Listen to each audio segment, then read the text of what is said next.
Sean bienvenidos hermanos aquí a su reunión Vida y Ministerio Cristiano, semana 10 al 16 de junio de 2024. Para esta semana tenemos para considerar en el discurso de los tesoros de la Biblia el tema Padres, ayuden a sus hijos a confiar cada vez más en la organización de Jehová. Escuchemos el siguiente discurso. Sí que hermanos, es un honor, nuevamente, un privilegio estar aquí una semana más para hablarles sobre un tema de vital importancia para nuestra fe y para la congregación. El cómo ayudar a nuestros hijos a confiar cada vez más en la organización de Jehová y a sentirse cerca de Él y su organización. Reflexionemos sobre las poderosas palabras del salmista en el Salmo 48, 12 y 13, donde se nos dice lo siguiente: marchen alrededor de Sión, denle la vuelta completa, cuenten sus torres, fíjense bien en sus murallas defensivas, examinen sus torres fortificadas, para que les hablen de esto a las generaciones futuras. Estas palabras nos invitan a considerar la grandeza y la fortaleza de Sión, la ciudad de nuestro Dios. Al marchar alrededor de Sión y observar sus torres y murallas, los israelitas fortalecían su aprecio por la protección y las bendiciones de Jehová. Esta práctica no solo les ayudaba a fortalecer su propia fe, sino que también les daba una base sólida para enseñar a las generaciones futuras. Imaginémonos las familias judías viajando a Jerusalén para las fiestas anuales, contemplando el majestuoso templo. Esos recuerdos imborrables se convertían en relatos que compartían con sus hijos, ayudándolos a comprender y apreciar la grandeza de Jehová y su organización.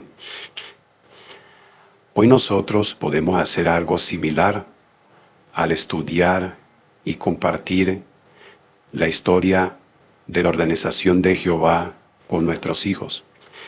Como por ejemplo, se puede observar en la ilustración, se puede ver como un padre comparte, ¿verdad?, una publicación con su hijo. Los jóvenes preguntan. Él está analizando con su hijo algún artículo de esta información, con lo cual le está ayudando a seguir fortaleciendo su fe en Jehová. También en la oración en familia, como esta familia juntos comparten el video del mes de J.W. Broadcasting. En estas dos láminas de la izquierda, estas dos fotos de la izquierda, podemos observar eso. A estos padres compartiendo de este artículo, de este libro, Los Jóvenes Preguntan. Y en la última imagen, y en el lado derecho, podemos ver a este grupo hermano que quizás se están beneficiando en una visita a la sucursal. Así que adoramos a Jehová cuando estudiamos su palabra y le hablamos de Él a nuestros hijos. Recordemos que cada sábado los israelitas tenían la oportunidad de dejar a un lado su rutina diaria y fortalecer su amistad con Jehová. De igual manera, nosotros debemos apartar tiempo en nuestro horario para leer y estudiar la palabra de Dios. Esto no solo forma parte de nuestra adoración a Jehová, sino que también nos ayuda a acercarnos más a Él. Cuando estudiamos juntos en familia, estamos ayudando a una nueva generación a cultivar una cariñosa relación personal con nuestro amoroso Padre Celestial. Tal como se menciona en el Salmo 48:13, que decía que debemos examinar las fortificaciones de Sión para poder relatarlo a las generaciones futuras. De esta manera nuestros hijos no solo escucharán sobre la grandeza de Jehová, sino que la verán reflejada en nuestra vida y en nuestras acciones diarias. Pensemos en la reina de Seba, quien recibió con escepticismo los informes sobre el espléndido reinado de Salomón y su vasta sabiduría. ¿Qué la convenció de que era verdad lo que había escuchado? Pues ella misma dio la respuesta y dice: no puse fe en sus palabras hasta que yo hubiera venido para que mis propios ojos vieran.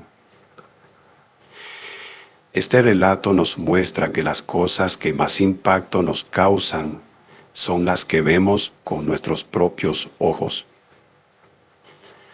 ¿Cómo podemos ayudar a nuestros hijos a ver con sus propios ojos las maravillas de la organización de Jehová? Así que una excelente manera es visitar lugares significativos para nuestra fe, como por ejemplo los hogares Betel. Tomemos el ejemplo de Mandy y Brittany. Aunque vivían a unos 1500 kilómetros de la sucursal de su país, sus padres la llevaban frecuentemente a visitarla, especialmente cuando eran adolescentes. Estas visitas fueron una inyección de energía espiritual que las impulsó a hacerse precursoras y más tarde voluntarias en Betel. Es fundamental enseñarle a nuestros hijos la historia de la organización, al igual que quienes desean hacerse ciudadanos de una nación deben aprender su historia. Quienes deseen ser ciudadanos del reino de Dios deben conocer la historia de ese gobierno. En el antiguo Israel, los descendientes de Coré sentían un profundo cariño por Jerusalén y su lugar de adoración. Lo que más le impresionaba no eran las piedras y la argamasa, sino lo que dicho lugar representaba: la ciudad del gran rey Jehová. Cuanto más aprendamos sobre la historia de la organización de Jehová y el apoyo que Él brinda a su pueblo, más real será el reino de Dios para nosotros. Estudiar esta historia nos motiva a predicar las buenas nuevas del reino y a seguir el ejemplo de aquellos que nos precedieron en la fe.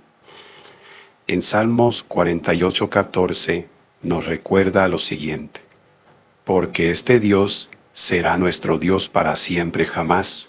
Él nos guiará por toda la eternidad.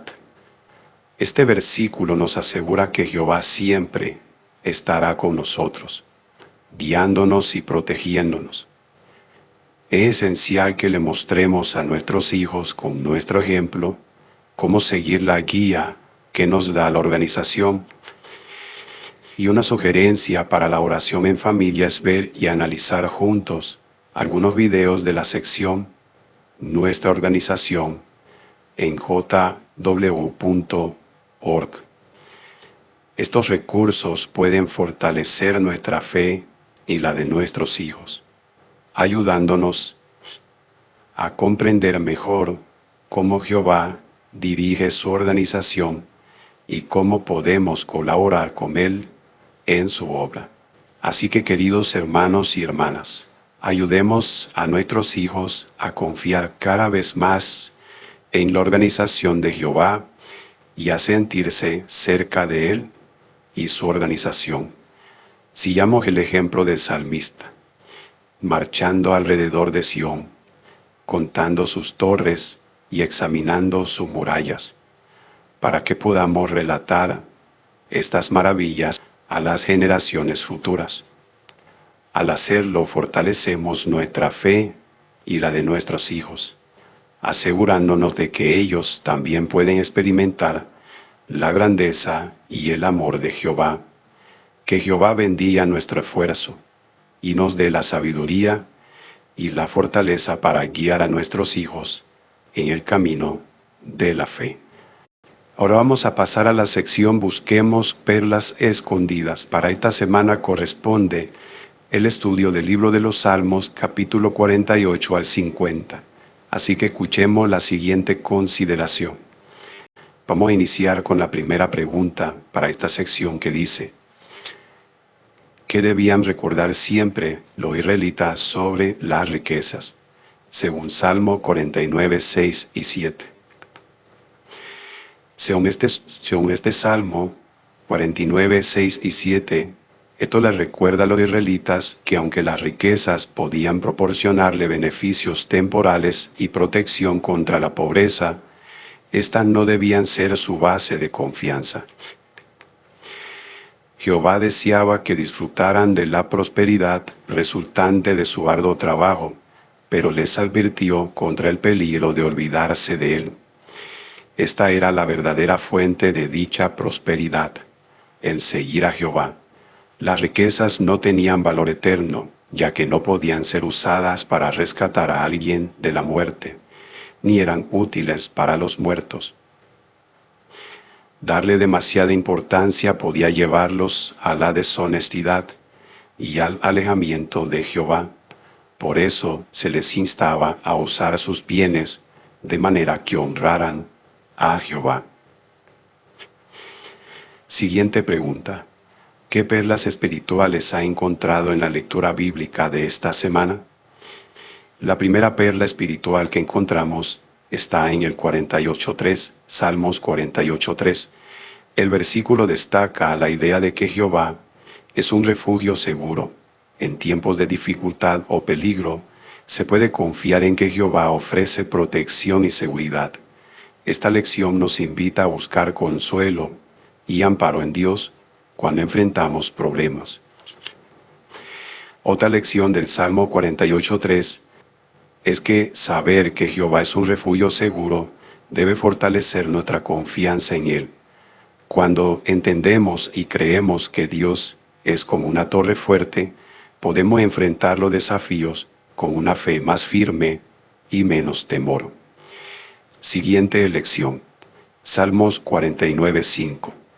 En este texto el salmista pregunta retóricamente ¿por qué debería tener miedo en tiempos difíciles? Esta pregunta refleja una confianza en Dios, mostrando así que aunque las circunstancias puedan ser adversas, si tenemos fe en Jehová, Él puede proporcionarnos la paz mental y seguridad que necesitamos en lugar de ser dominados por el miedo. Siguiente perla espiritual, Salmos 49, capítulo 6, versículo 6. El versículo comienza señalando a aquellos que confían en su fortuna. La lección aquí es que, sobre la importancia de no poner nuestra confianza en las riquezas materiales. Las posesiones terrenales son temporales y pueden desaparecer, mientras que nuestra fe y nuestra confianza que están en Jehová son eternas. Siguiente lección, Salmos 49.6. El hecho de que las personas presumen de sus grandes riquezas resalta el peligro de orgullo. Cuando las personas se enorgullecen de sus posesiones, pueden volverse arrogante y olvidarse de la humildad y la gratitud. Este texto nos recuerda que el orgullo puede alejarnos de Dios y de los demás si permitimos que se desarrolle en nuestro corazón. Es peligroso. Siguiente lección, Salmos 49.6.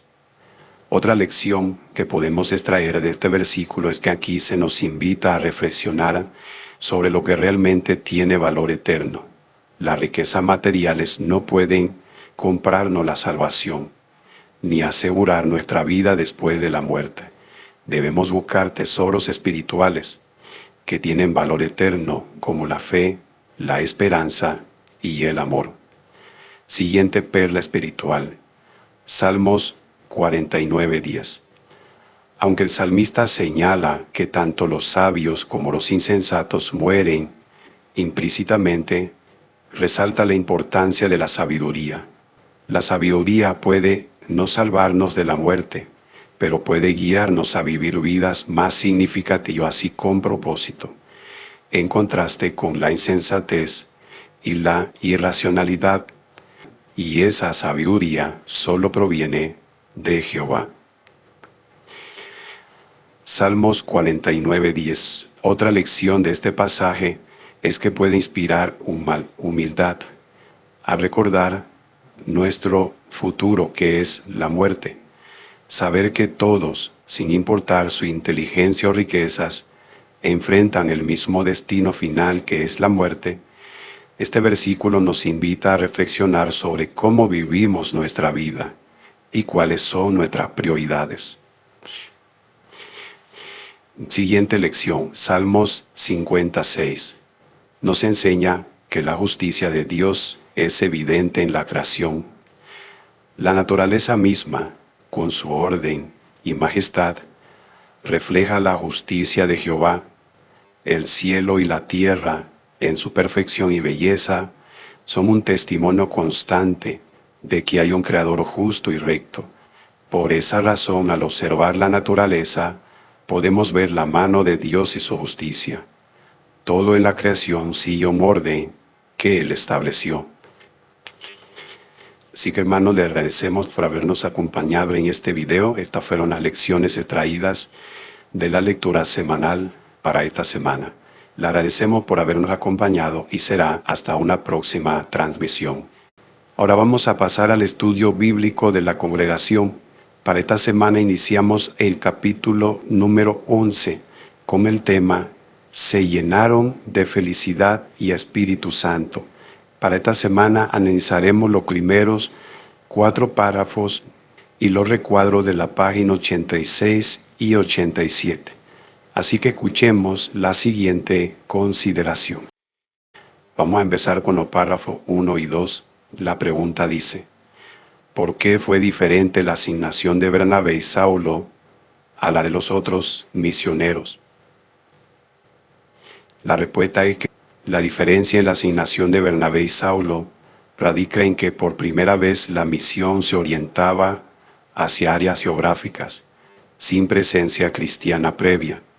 Hasta ese momento los misioneros se habían limitado a regiones donde ya habían cristianos establecidos, como se ve cuando los apóstoles fueron enviados a Samaria y Antioquía para apoyar y fortalecer a los creyentes ya existentes. En contraste, la misión de Bernabé y Saulo, juntos con Juan Marco, se dirigía a tierra sin predicar, lo que implicaba la apertura de nuevos frentes para la expansión del cristianismo.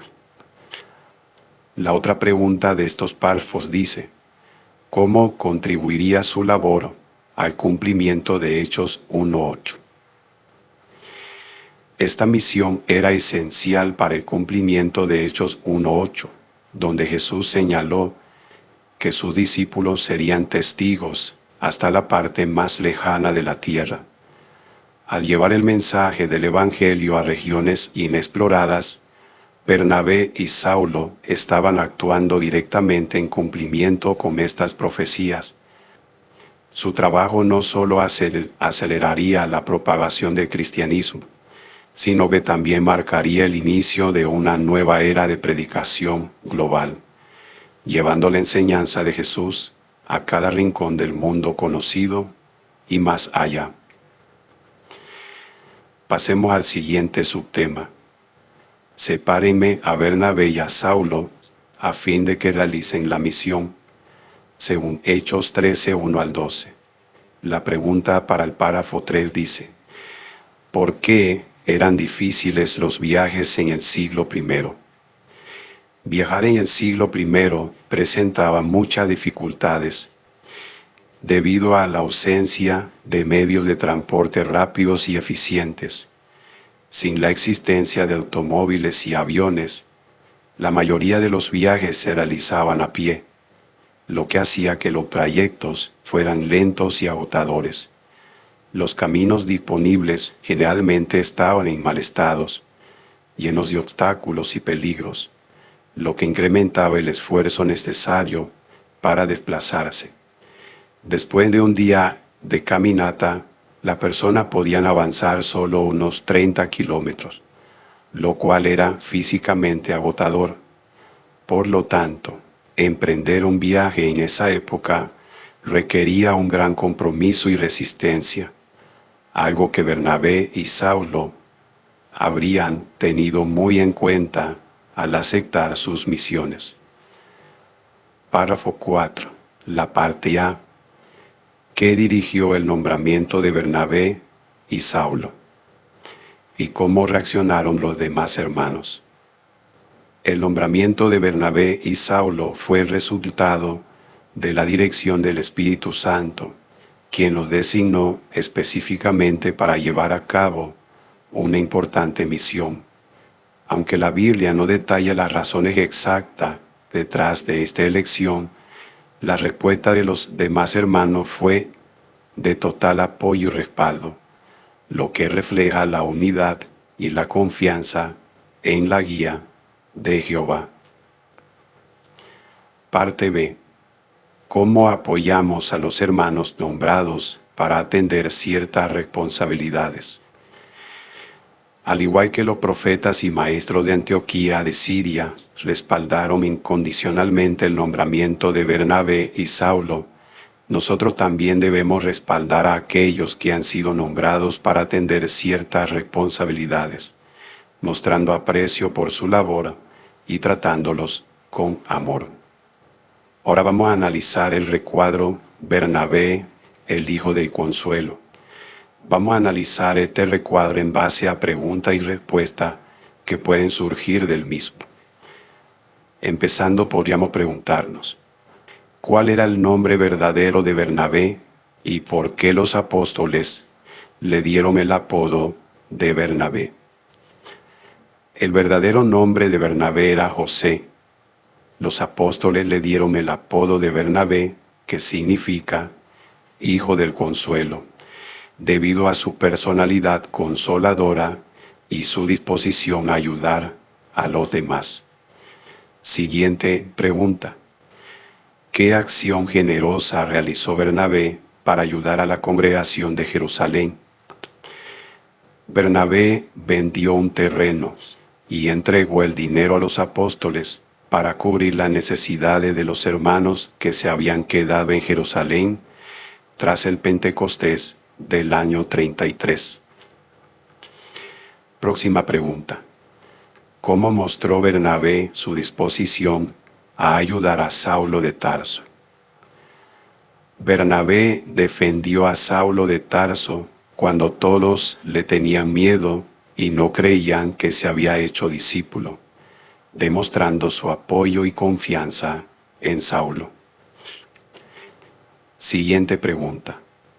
¿Cómo reaccionó Bernabé al firme consejo de Pablo sobre el trato a los cristianos de origen judíos y gentil? Bernabé aceptó con humildad el firme consejo de Pablo, mostrando su disposición a corregirse y mejorar en su trato hacia los cristianos de diferentes orígenes. Siguiente pregunta. ¿Qué ejemplo se menciona en el texto que demuestra que el apodo Hijo del Consuelo le venía a Bernabé como anillo al dedo? Los ejemplos incluyen su generosidad al vender un terreno para ayudar a la congregación, su defensa de Saulo de Tarso y su aceptación humilde del consejo de Pablo demuestran su carácter consolador y servicial. Así que este recuadro, hermanos, destaca a Bernabé como un modelo de generosidad, humildad y apoyo de la congregación de Jerusalén. Sus acciones y actitud reflejan claramente por qué los apóstoles le dieron el apodo del Hijo del Consuelo, haciendo honor a su carácter y contribuciones. Ahora vamos a pasar al siguiente recuadro, por los caminos, y es que este recuadro describe las dificultades de viajar en ese mundo antiguo, comparando el viaje por tierra con el viaje por mar, y detalla las acciones adversas que enfrentaban los viajeros terrestres. Así que vamos a analizar este recuadro por medio de algunas preguntas que pueden surgir también. La primera pregunta es, ¿por qué era más difícil y costoso viajar por tierra y por mar en el mundo antiguo? Viajar por tierra era más lento, más agotador y probablemente más caro que viajar por mar. Además, había muchos lugares a los que solo se podía llegar a pie. Siguiente pregunta. ¿Cuáles eran algunos de los peligros y condiciones adversas que enfrentaban los viajeros por tierra según Pablo? Los viajes terrestres estaban expuestos al sol, la lluvia, el calor, el frío y a los asaltantes. Pablo menciona haber enfrentado peligros de río y ladrones. Siguiente pregunta. ¿Qué infraestructura ofrecía el Imperio Romano para facilitar los viajes terrestres? El Imperio Romano contaba con una amplia red de carreteras o calzadas empedradas, y a lo largo de las vías principales se encontraban posadas a intervalos de un día de camino. Siguiente pregunta. ¿Qué tipo de negocios habían entre una posada y otra y qué vendían? Entre una posada y otra habían negocios llamados tabernas, donde se vendían artículos de primera necesidad. Próxima pregunta. ¿Cómo describen los escritores de la época las condiciones de las posadas y tabernas? Los escritores de la época describen estos establecimientos como sucios, húmedos, llenos de chinches y llenos de viajeros. Tenían una pésima reputación, con dueños que a menudo robaban a los huéspedes y ofrecían servicios de prostituta. Siguiente pregunta. ¿Por qué los cristianos evitaban en lo posible las posadas y tabernas? ¿Y qué hacían cuando no tenían otra alternativa? Los cristianos evitaban estos lugares debido a su mala reputación y las condiciones adversas. Sin embargo, tal vez no tuvieran otra alternativa cuando viajaban por regiones donde no tenían parientes o amigos. Así que, hermanos, en conclusión, este escrito proporciona una visión detallada de las dificultades de viajar por tierra en el mundo antiguo, destacando las malas condiciones de los alojamientos y los peligros del camino. También subraya la diferencia en las opciones de viaje y cómo éstas afectaban a los viajeros, especialmente a los cristianos que buscaban evitar las posadas debido a su reputación y condiciones.